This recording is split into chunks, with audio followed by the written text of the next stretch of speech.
Olá a todos, meu nome é Bernardo e, juntamente ao Alexandre, estaremos apresentando sobre a prática 8 de magnetostática. Esse experimento foi realizado na última semana letiva de 2021 e, primeiramente, eu peço desculpas, eu tive um imprevisto com a minha câmera, então eu terei que fazer essa apresentação apenas com o áudio. Bom, mas enfim, a princípio, nessa prática nós tivemos três indutores diferentes. O primeiro é esse que está sendo mostrado aqui na tela, que ele é amplamente utilizado no Cefet, nos laboratórios, especialmente nas disciplinas relacionadas a circuitos.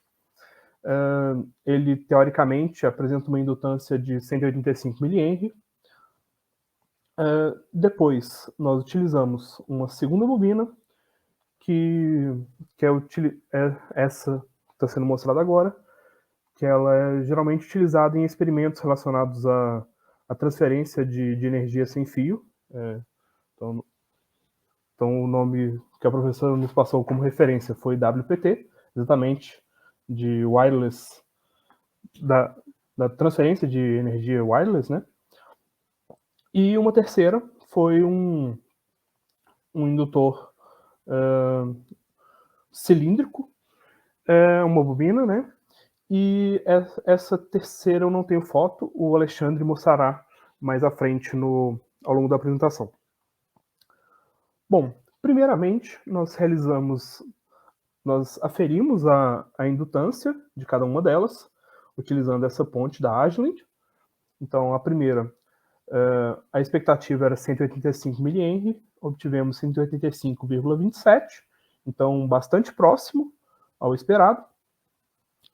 E para a segunda, nós não tínhamos um valor específico esperado, e durante a aferição foi obtido essa indutância de 19,811 mA. A segunda parte do experimento, nós fizemos a medição do campo magnético, e para isso nós utilizamos esse equipamento que está sendo mostrado aqui embaixo. É um equipamento bastante robusto e sensível. Então, a gente, basicamente, esse bastão é utilizado para medir essa intensidade do campo de acordo com a posição dele. Aqui fica indicado os eixos para se tomar como referência. E vamos partir para mostrar os resultados dessa primeira parte. Então, para o primeiro indutor, para a bobina 1, no experimento nós obtivemos, a gente colocou uma corrente de 300 mA e essa medição foi feita a uma distância, a uma altura de aproximadamente 30 centímetros. Então, esse bastão foi colocado 30 centímetros acima da bobina, dessa caixa que contém a bobina, e aproximadamente centralizado.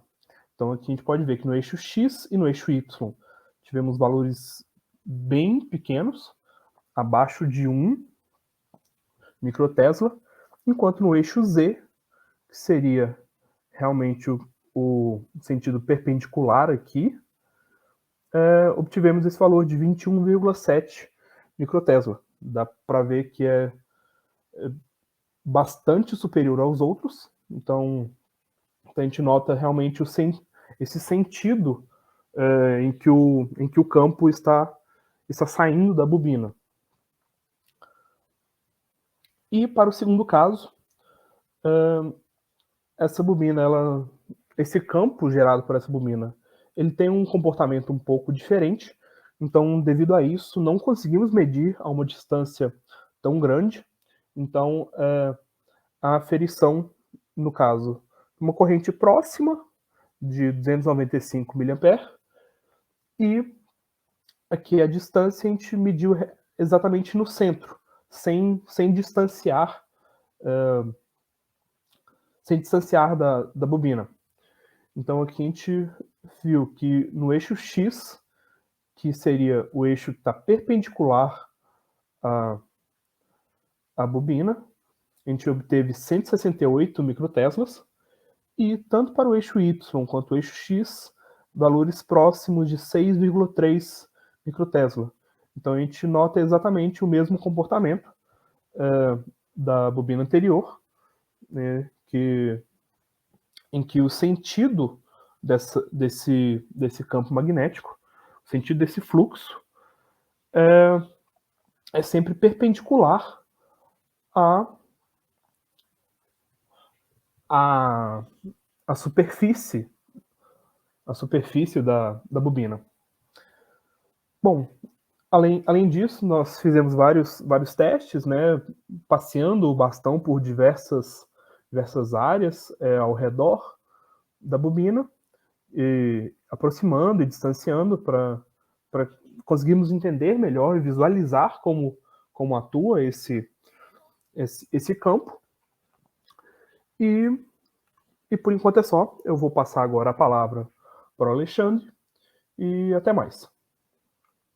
Pois bem, dando sequência à apresentação,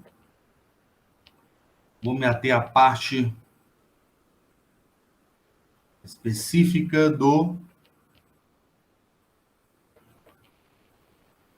da parte prática. A gente, para fazer o cálculo da indutância, nós vamos usar essas duas fórmulas aqui. Tem mais uma ainda, a gente já teve essas duas, onde a gente faz uma análise do comprimento e do raio.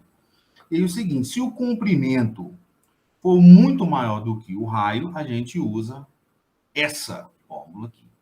Se o comprimento for menor do que o raio, usaremos essa fórmula de baixo, certo? O μ0 é uma constante que está sendo dada aqui, beleza? N número de espiras, A raio, e assim a gente montou. Na bobina 1, como a gente pode ver aqui, deu esse valor, vai estar representado abaixo também, bobina 2, com respectivo valor, e o solenoide, como podemos ver. A gente montou uma tabela. Aí, seguindo aquela ideia lá, comparando o raio com o comprimento, a gente determinou quais as equações a gente ia usar. Esse valor K aqui, da fórmula de Noguaca, é dado da seguinte forma. A gente fez uma pesquisa com outros colegas também. E como é que a gente chega no valor de K? Se a bobina for curta, a gente divide o comprimento por 2 vezes o raio. Se a bobina for longa, 2 vezes o raio dividido pelo comprimento. E a gente chegou nos seguintes valores de K, que está indicado na tabela. Esta tabela. Da bobina 1, 0,7 e da bobina 2, 0,1. O solenoide, a gente usou